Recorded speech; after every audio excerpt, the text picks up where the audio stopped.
Bienvenidos hermanos y amigos a un nuevo video en vivo. Por si no me conoces, soy René Acuña, pertenezco al Avivamiento Emanuel Jehová mi Guerrero de Argentina, Corrientes principalmente, y estamos aquí una vez más trayendo palabras de bendición, porque las cosas que digo están fundamentadas en la palabra de Dios y por lo tanto es para bendición, porque las palabras de Dios son para bendecir al hombre. Solo que hay una condición para recibir esa bendición y es la obediencia. Así que está en cada uno tomar esa decisión de obedecer lo que Dios nos dice en su palabra. Bueno, hermanos y amigos, mando saludos para todos. Que Dios bendiga a cada uno de aquellos que accedan a este video, principalmente a los hermanos de Jehová mi Guerrero. Un saludo para todos, para los hermanos en la fe de distintas denominaciones. Para todos saludos y que Dios bendiga a cada uno de ustedes. A los amigos y amigas que también miran el video, que todavía no tienen a Cristo en su corazón, pero es la voluntad de Dios que aceptes a Cristo, que aceptes en tu corazón a Cristo, porque Dios quiere que te salves. Y solamente la salvación viene por Cristo, a través de Cristo. Él es el Salvador del mundo. Hermanos y amigos, les invito a compartir el video, si estas palabras llegan a más personas y son más los bendecidos. Y bueno, vamos a empezar con el tema de hoy, cuyo título es Verdades Ignoradas. Son el mensaje que hoy voy a transmitir. Ya lo he dado en distintas ocasiones, pero en esta oportunidad quiero esos distintos mensajes que yo he dado en distintas ocasiones, quiero transmitirlo hoy conjuntamente. Y son algunas enseñanzas que muchos desconocen. Son algunas enseñanzas que por ahí se ha ocultado a gran parte de la humanidad.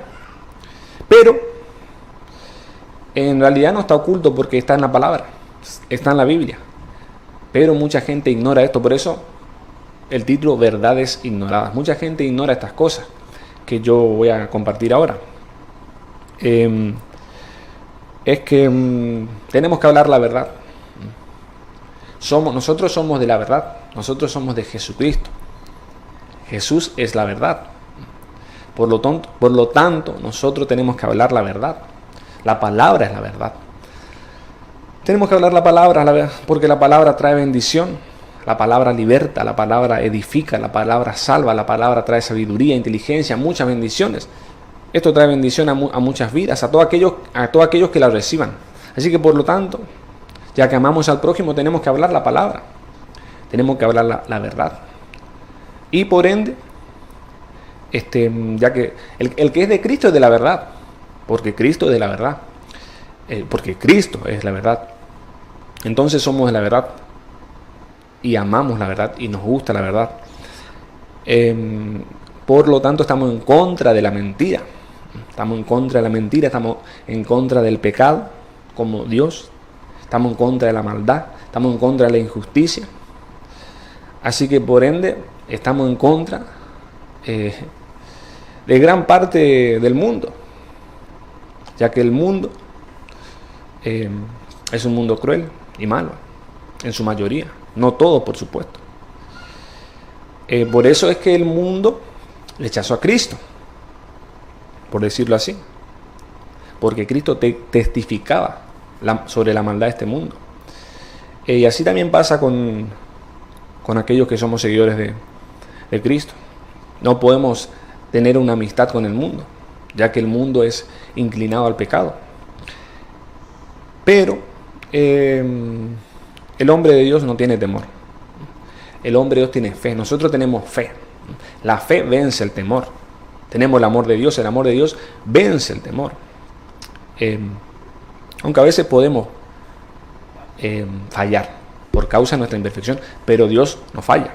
Él no falla. Él es fiel. Él siempre está con nosotros. Y bueno, voy a hablar aquí sobre estas verdades ignoradas por distintas razones tal vez, pero Una de ellas es que las personas no lecturan la palabra de Dios, ignoran la palabra de Dios. Y es algo muy importante. La palabra de Dios es algo muy importante, que el hombre tiene que conocer, que está relacionado con lo eterno. Por lo tanto, es importante. Pero muchas personas no lecturan la palabra, no le dan importancia a la palabra de Dios. Sin embargo, sí lecturan otras cosas, producto del hombre. Pero lo más importante hacen a un lado. Y por eso ignoran muchas cosas. Y se quedan con cosas que le dicen, que ellos luego no comprueban, porque aquí pueden comprobar. Y bueno, voy a empezar hablando sobre los hermanos de Jesús. Jesucristo tuvo hermanos.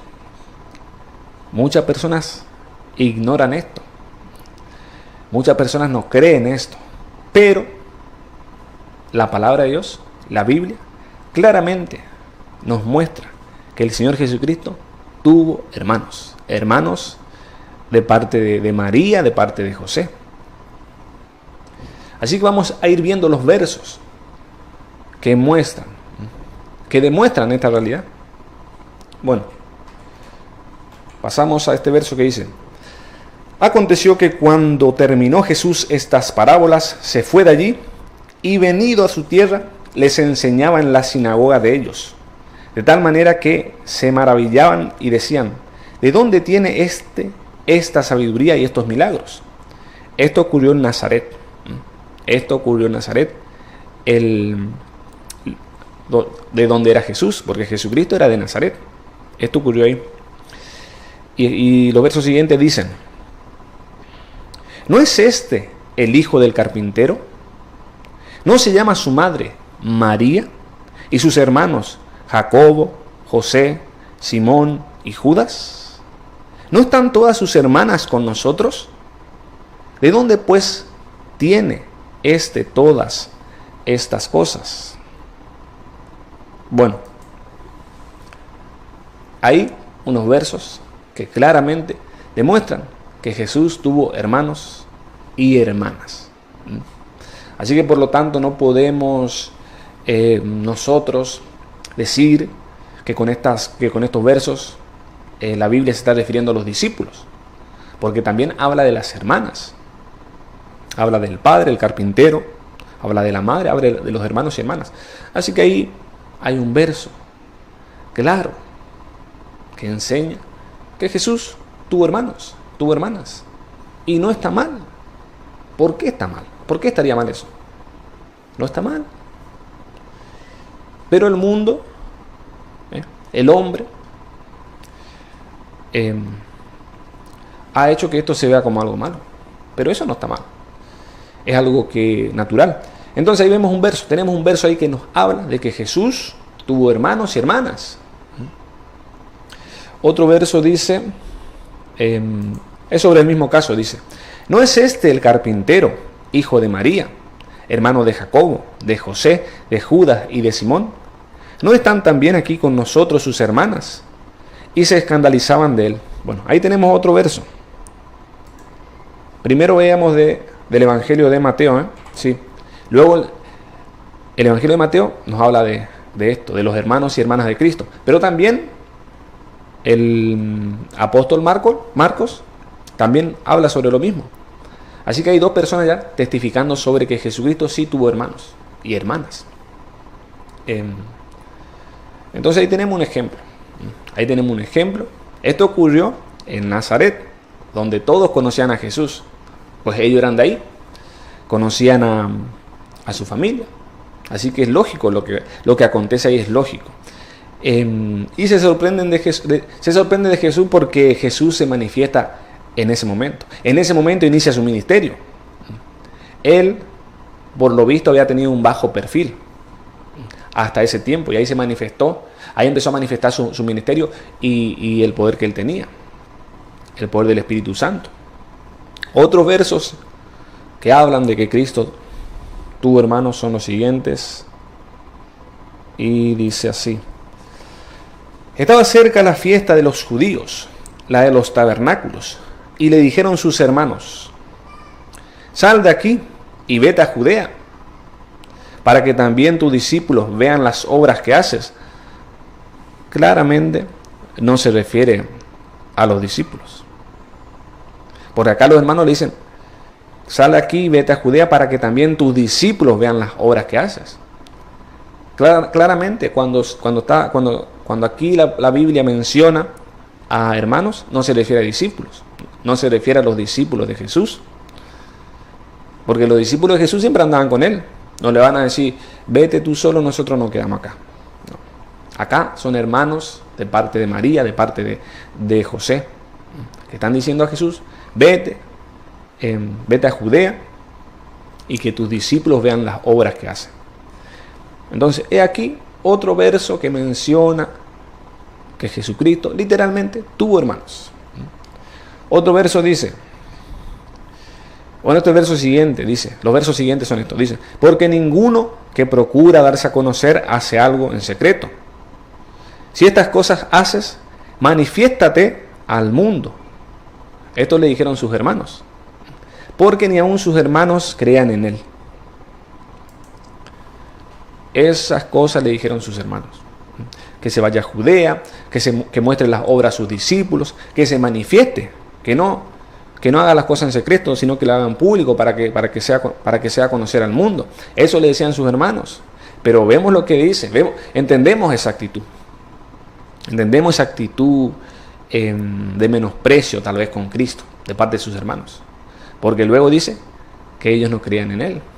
Los mismos hermanos no creían en él. Por lo tanto, otra razón que demuestra que no eran los discípulos, porque los discípulos creían en Cristo.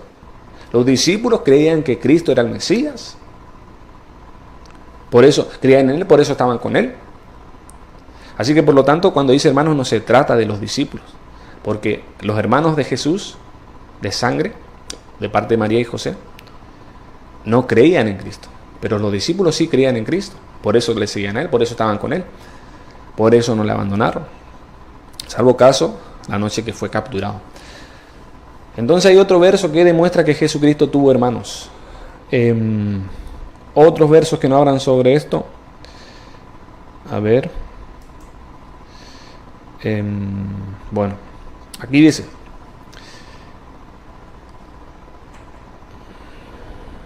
Bueno, dice este verso, dice. Entonces su madre y sus hermanos vinieron a él. Su madre y sus hermanos se acercaron a Jesucristo. Pero no podían llegar hasta él por causa de la multitud. Y se le avisó diciendo, tu madre y tus hermanos están fuera y quieren verte. Otro verso que nos habla de los hermanos de Cristo. Esto era en una ocasión que el Señor Jesucristo estaba enseñando, por eso había mucha gente con él. Él siempre enseñaba, hacía milagros, señales, esas cosas también. Y quienes acompañaban a Cristo eran los discípulos. Los discípulos acompañaban a María. ¿Qué van a hacer los discípulos con María? ¿Qué razón tiene que los discípulos anden con María? Si algunos quieren decir que aquí se trata de los discípulos que están con María. ¿Por qué los discípulos andarían con María?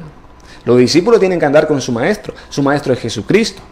Y los discípulos estaban con él dentro de ese lugar, dentro de esa casa, de ese lugar.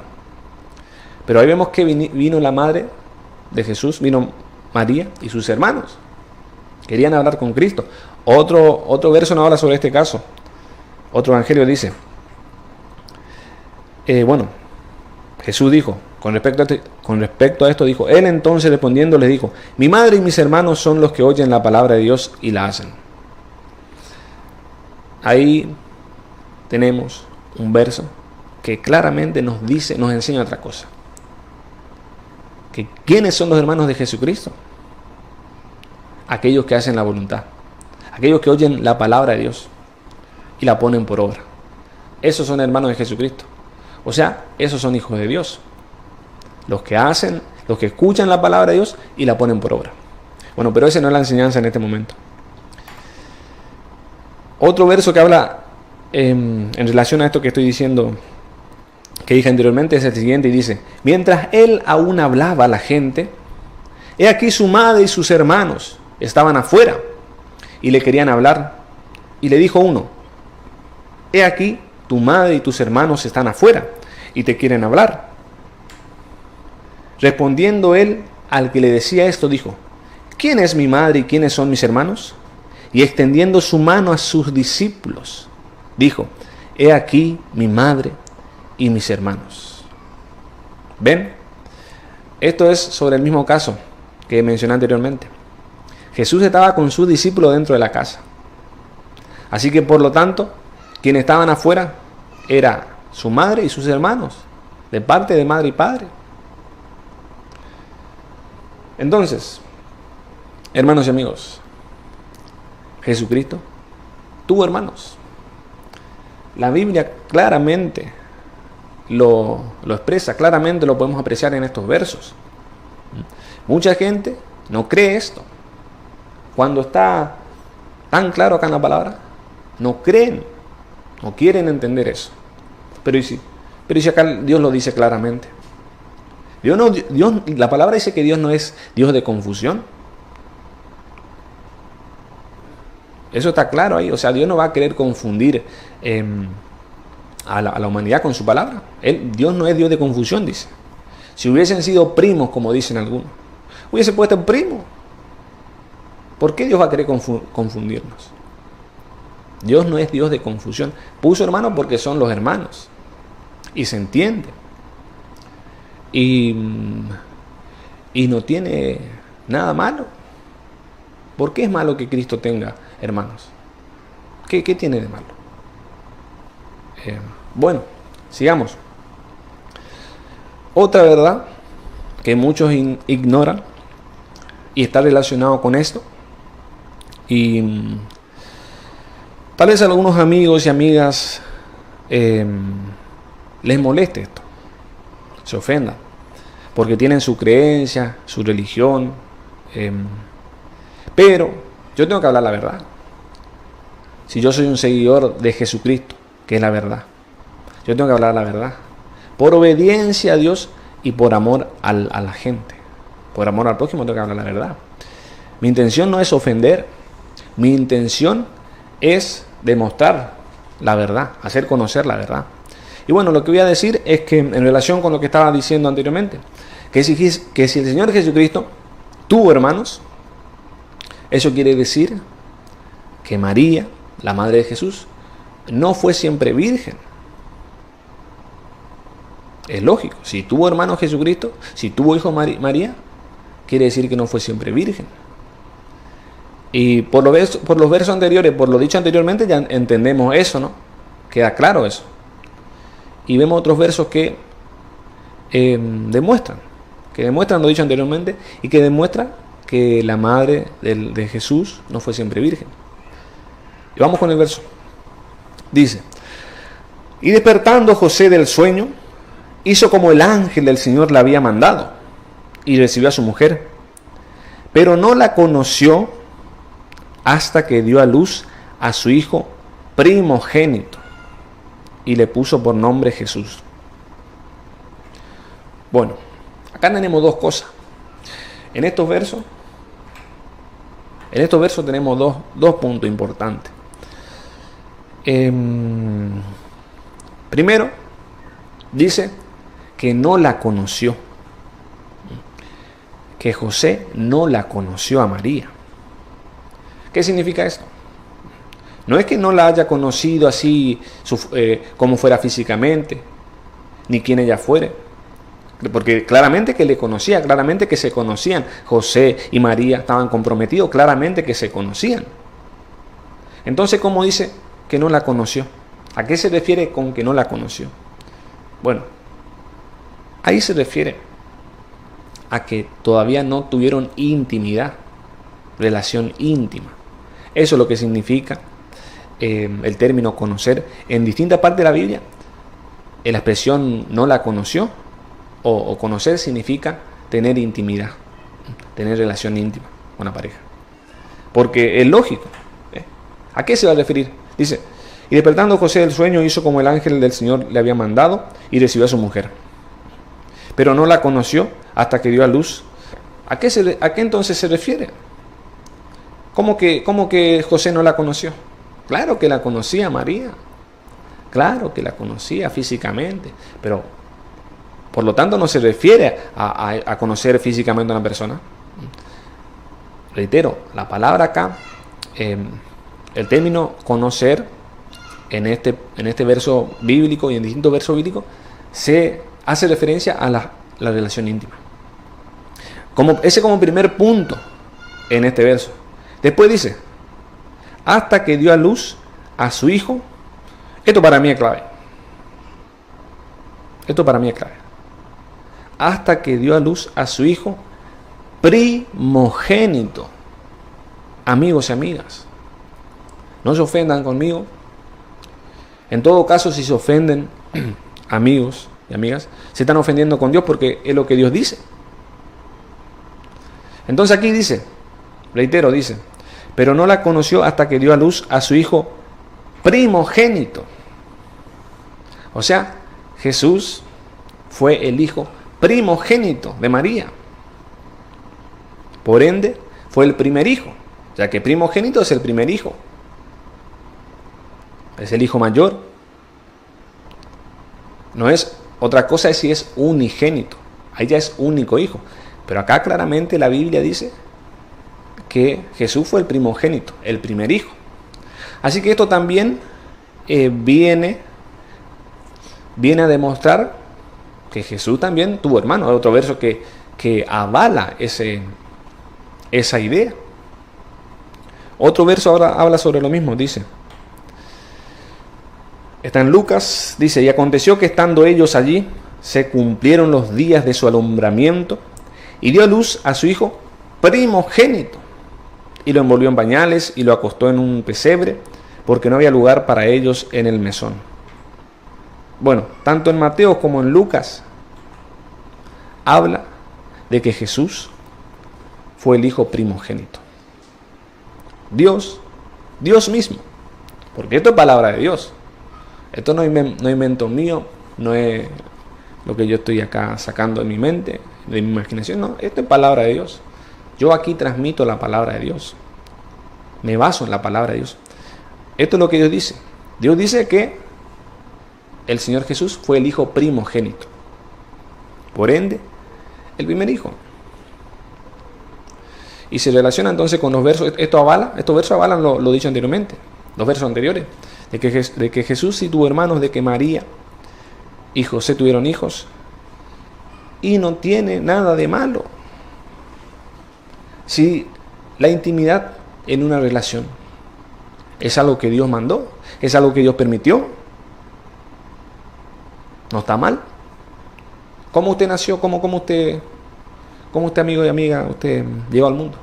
Porque sus padres tuvieron intimidad. Y no está mal. Eso está relacionado con el amor. El amor no es malo. Entonces, no es malo la intimidad en una pareja.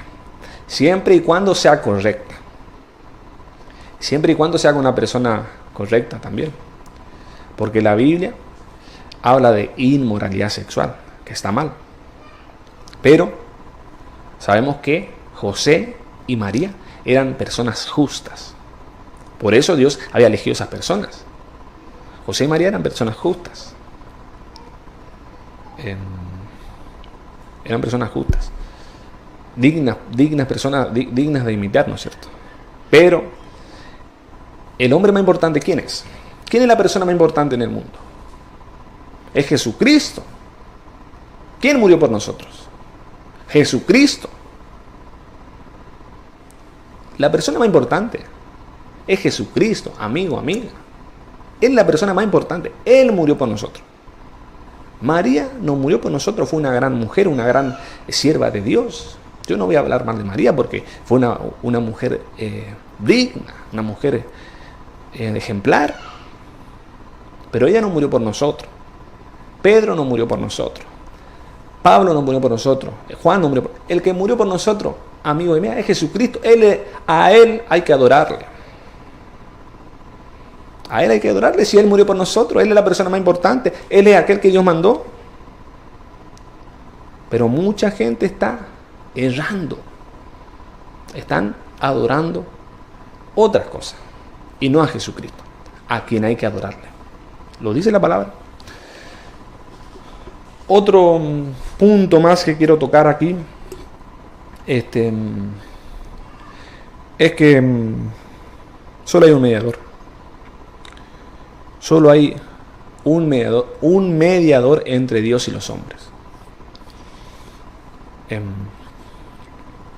Porque muchas personas intentan comunicarse con Dios por distintos medios, cuando hay un solo medio para llegar a Cristo, para llegar a Dios, para llegar al Padre.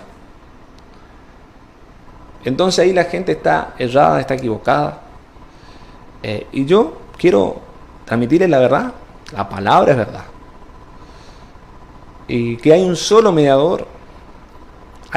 Usted, amigo, se va a cansar de querer comunicarse con Dios haciéndolo por la forma incorrecta. Nunca Dios le va a escuchar. Porque hay un solo canal, hay un solo enlace a Dios. Hay un solo intermediario entre Dios y los hombres. Hay un solo intercesor entre Dios y el hombre. La Biblia lo enseña. La Biblia lo enseña. Dice, Jesús le dijo: yo soy el camino y la verdad y la vida. Nadie viene al Padre sino por mí. Aquí tenemos un verso que enseña que solamente llegamos al Padre por Jesucristo. Solamente llegamos al Padre por Jesucristo. El Señor Jesucristo lo enseñó. Él dijo, parafraseando, dijo, solamente por mí llegarán al Padre. Solamente por mí, solo por mí. Nadie viene al Padre sino por mí. Jesucristo lo dijo, así que el único camino, hay un solo camino, es Jesucristo. Él es el único camino para llegar a Dios. También para que nuestras oraciones lleguen a Dios. Hay que orar en el nombre de Jesucristo. Todo hay que hacerlo en el nombre de Jesucristo. La Biblia enseña eso. No enseña en el nombre de otra persona. No, que todo lo que hagamos lo hagamos en el nombre de Jesucristo. Otro verso que nos habla de esto, y este es el verso más claro. 1 Timoteo 2:5. Este verso es clave. Dice, porque hay un solo Dios y un solo mediador entre Dios y los hombres, Jesucristo hombre. Más claro imposible. Y un solo mediador entre Dios y los hombres, Jesucristo hombre. Hay un solo mediador entre Dios y los hombres, Jesucristo hombre. Claro, está clarísimo ahí. Está en la Biblia, está clarísimo. Mucha gente ignora estas cosas. Mucha gente cree que por distintos medios se puede llegar a Dios, al Padre. Pero porque mucha gente ignora esto. Y aquí, por amor a Dios y por amor a las almas, le estamos transmitiendo esta enseñanza. Otra verdad, todos estos puntos yo ya lo he tocado en distintas ocasiones, en los distintos videos que he transmitido, pero hoy quería hacerlo todo en un solo video. Como este tema que también lo he repetido varias veces, que no todos son hijos de Dios. Porque algunos enseñan eso, que todos somos hijos de Dios. Algunos enseñan eso. Pero eso es lo que enseña el hombre. Y más vale lo que enseña Dios. Lo que enseña Dios es lo más importante. Y Dios nos dice en su palabra lo siguiente, dice, porque todos los que son guiados por el Espíritu de Dios, estos son hijos de Dios. Dios en su palabra nos dice que aquellos que son guiados por el Espíritu Santo, el Espíritu de Dios, esos son hijos de Dios. ¿Todos tienen el Espíritu de Dios? Todos nos tienen el Espíritu de Dios. Todos no tienen el Espíritu de Dios. Por lo tanto, no todos son hijos de Dios. Por lo tanto, ese dicho y popular, porque mucha gente dice, de que todos somos hijos de Dios, eso es mentira. Lo sabemos por la Biblia, es mentira. Sino que son hijos de Dios aquellos que son guiados por el Espíritu de Dios. Esos sí son hijos de Dios. Y no todos tienen el Espíritu de Dios. ¿Cómo que todos van a tener el Espíritu de Dios? Si el Espíritu de Dios es el Espíritu Santo. ¿Cómo que el Espíritu Santo va a habitar en un hombre que vive en pecado, que vive en maldades, que vive en cosas malas? ¿Cómo el Espíritu Santo va a estar en una persona así? ¿Cómo el Espíritu Santo va a estar en una persona desobediente a Dios? El Espíritu de Dios viene a aquellos que se entregan a Dios, que se apartan de la maldad, que se apartan del pecado. Porque el hombre que está pecado está inmundo. El pecado lo vuelve inmundo, y vuelve inmundo su ser espiritual. ¿Y cómo el Espíritu Santo va a venir a meterse en una persona así? Si el Espíritu es santo, ¿cómo se va a meter en un espíritu, en un alma que está sucia por el pecado? No. Por eso no todos tienen el Espíritu de Dios. Por eso no todos son hijos de Dios. Otro verso que habla sobre esto es el siguiente, dice: pues todos sois hijos de Dios por la fe en Cristo Jesús. Ahí tenemos otro verso que nos habla sobre los hijos de Dios. ¿Quiénes son hijos de Dios? Aquellos que tienen fe en Cristo Jesús. Pero que no haya confusión aquí. No nos confundamos aquí, amigos, hermanos. Porque hoy en día todos creen en Cristo. La mayoría, muchos creen en Cristo. Y por eso ya son hijos de Dios. Acá no está hablando de otra fe. La Biblia habla de dos tipos de fe. La fe viva, la fe muerta. La fe que vale, la fe viva.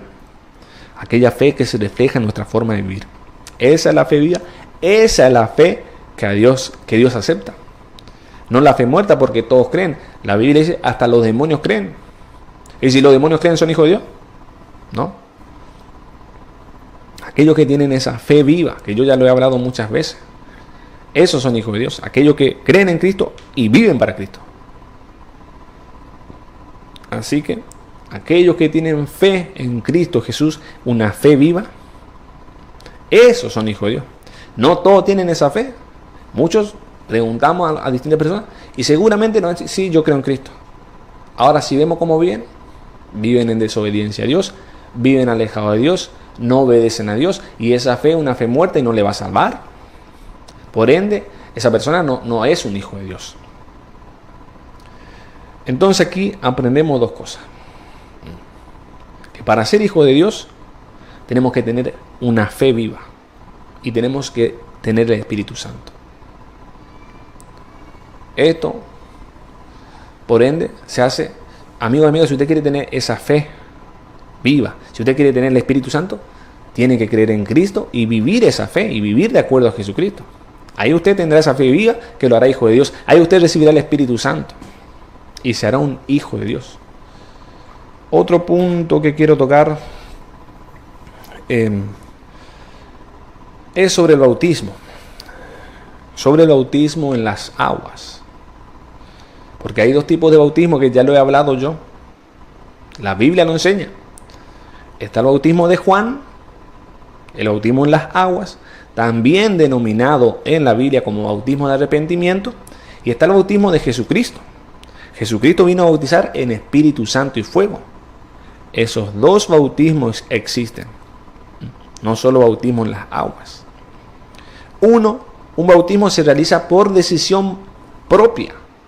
El bautismo en las aguas, el bautismo de arrepentimiento, es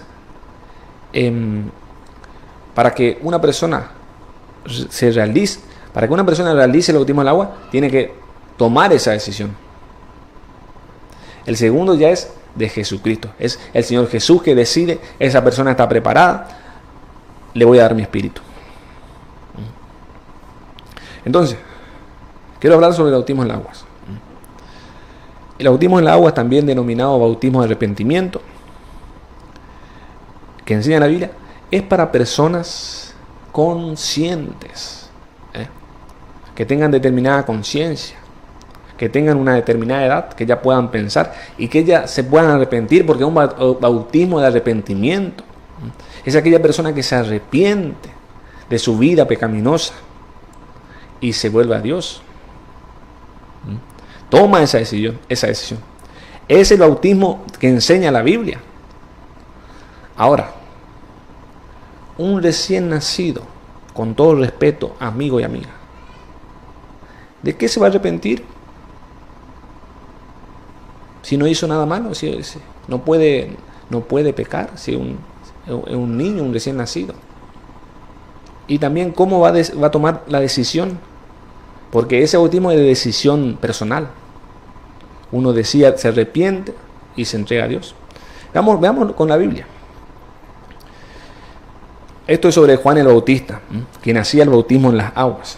Y salía a él Jerusalén y toda Judea, y toda la provincia de alrededor del Jordán. Y eran bautizados por él en el Jordán, confesando sus pecados. Fíjense, aquellas personas que se arrepentían, confesaban sus pecados. Eran personas conscientes. Otro verso dice, yo a la verdad os bautizo en agua para arrepentimiento. Aquí nos está hablando la palabra del bautismo de Juan, que era un bautismo de arrepentimiento. Bautizaba a Juan en el desierto y predicaba el bautismo de arrepentimiento para perdón de pecados. Otro verso que nos habla del arrepentimiento. Entonces, vemos que el bautismo de Juan, el bautismo en las aguas que enseña la Biblia, es para personas que se arrepienten de su vida alejada de Dios, de su vida en pecado, y se entregan a Dios. Es el bautismo bíblico, es el bautismo que enseña la Biblia, es el bautismo que el hombre tiene que hacer. Un hombre que tome decisión, que tome esa decisión. Un hombre con conciencia. Puede ser un adolescente que sea consciente y que decide, que se arrepiente de su vida sin Dios y se entrega a Dios. Así que ese es el verdadero bautismo. ¿Por qué digo verdadero bautismo? Porque es el que enseña la palabra de Dios, porque es el que enseña a Dios en su palabra. Otro punto, otra verdad que muchos ignoran, es sobre la primera iglesia. Que algunos dicen que la primera iglesia surgió en tal lugar, en tal año. Otros dicen otras cosas. Pero la Biblia nos habla. La Biblia nos habla de la primera iglesia. De la primera iglesia. Entendamos por iglesia conjunto de personas. No edificio. No un edificio. La Biblia habla de eso. De que la iglesia de Cristo es el conjunto de personas que creen en Cristo. Que tienen el Espíritu de Dios. Y que por más que estén separados, son un solo cuerpo, están unidos. Y esa es la iglesia de Cristo. Entonces no es un edificio. Entonces la iglesia de Cristo, reiterando, es el conjunto de personas que creen en Cristo, que están unidos por un solo Espíritu, el Espíritu de Dios. El Espíritu de Dios nos une. Y esa es la iglesia. Entonces, cuando ocurrió esto que dije por primera vez, fue cuando se formó la primera iglesia. Y veamos cuándo ocurrió esto. La palabra dice, Hechos capítulo 2, dice, cuando llegó el día de Pentecostés, estaban todos unánimes juntos, los discípulos, y eran unos 120 creo. Estaban todos unánimes juntos, y de repente vino del cielo un estruendo como de un viento recio que soplaba, el cual llenó toda la casa donde estaban sentados. Y se les aparecieron lenguas repartidas como de fuego, asentándose sobre cada uno de ellos. Y fueron todos llenos del Espíritu Santo y comenzaron a hablar en otras lenguas, según el Espíritu les daba que hablasen. En Pentecostés surgió la primera iglesia. Pentecostés está relacionado con 50 días. Significa 50 días, está relacionado con eso. Esto ocurrió 50 días luego que Jesucristo resucitó. Entonces, la primera iglesia surgió 50 días después de la resurrección de Cristo. ¿Para qué esperar tantos años? ¿Para qué esperar unos 300 años para que surja la primera iglesia? Los discípulos tenían que laburar, tenían que trabajar, tenían que ser llenos del Espíritu Santo. Entonces, 50 días después que Jesucristo resucitó, se formó la primera iglesia. Ya que, pasados esos 50 días, descendió el Espíritu Santo sobre los creyentes. Y ahí los creyentes se hicieron uno, porque el Espíritu de Dios nos hace uno espiritualmente. Y ahí se formó la iglesia. Ahí se formó la primera iglesia. Así que hay ahí otra verdad. Hay otra verdad que muchos ignoran. ¿Y dónde surgió? ¿Dónde ocurrió esto? Esto ocurrió en Jerusalén. Esto ocurrió en tierra de Israel. El lugar más indicado, el lugar más apropiado para que surja la iglesia. Ya que Jesucristo nació en Israel. El lugar más apropiado para que surja la iglesia. ¿Por qué tiene que nacer en otro lado? Que nada que ver. Así que es lógico que la primera iglesia también sea en Jerusalén. Y bueno, voy con el último tema. Con la última verdad que muchos ignoran, que también ya lo he hablado, pero bueno, lo voy a repetir. Y es sobre el tema de la idolatría. La Biblia, en toda la Biblia, principalmente en el Antiguo Testamento, se nos habla una y otra vez sobre la idolatría, que la idolatría es pecado. Se nos enseña en el Antiguo Testamento principalmente. Póngase a leer, amigo y amiga. Si puede, debe hacerlo por el bien suyo. Y verá que cada tanto aparece el tema de la idolatría, que es algo que desagrada a Dios, que es pecado, que es algo que Dios aborrece, que es algo que trae maldición. Y bueno, Dios mismo dejó un mandamiento en contra de la idolatría. Y es uno de los 10 mandamientos. Ese hecho tan popular de Moisés cruzando el Mar Rojo y llegando luego al monte Sinaí, donde Dios le entrega las tablas de la ley, las tablas de los 10 mandamientos. Bueno, uno de esos 10 mandamientos es el siguiente, que muchos ignoran. Dice: no te harás imagen ni ninguna semejanza de lo que está arriba en el cielo, ni abajo en la tierra, ni en las aguas debajo de la tierra. O sea, no te harás imagen. No te harás imagen. ¿Qué más? No te inclinarás a ellas, ni las honrarás, porque yo soy Jehová tu Dios, fuerte, celoso, que visito la maldad de los padres sobre los hijos, hasta la tercera y cuarta generación de los que me aborrecen. Bueno, hay otro punto, hermanos y amigos, que Dios está en contra de que el hombre se haga imágenes y las adore, y las venere, y le haga culto, y las honre. Dios está en contra de eso. Claramente lo dicen estos versos. Eso es idolatría, y la idolatría es un pecado. Dios está en contra de eso. Lo dice la Biblia, lo dice la palabra. Dios está en contra de eso. Bueno, hermanos y amigos, he terminado el tema que hoy quería compartir con ustedes. Mando saludos para todos los que están allí. Mando saludos para la hermana Lupita, la hermana Mercy. Saludos para la hermana Yolanda. Que Dios los bendiga a todos. Para la hermana Yolaide. Bueno, ese era el tema que quería compartir hoy, amigos y hermanos. Espero que haya sido de bendición, de edificación para sus vidas.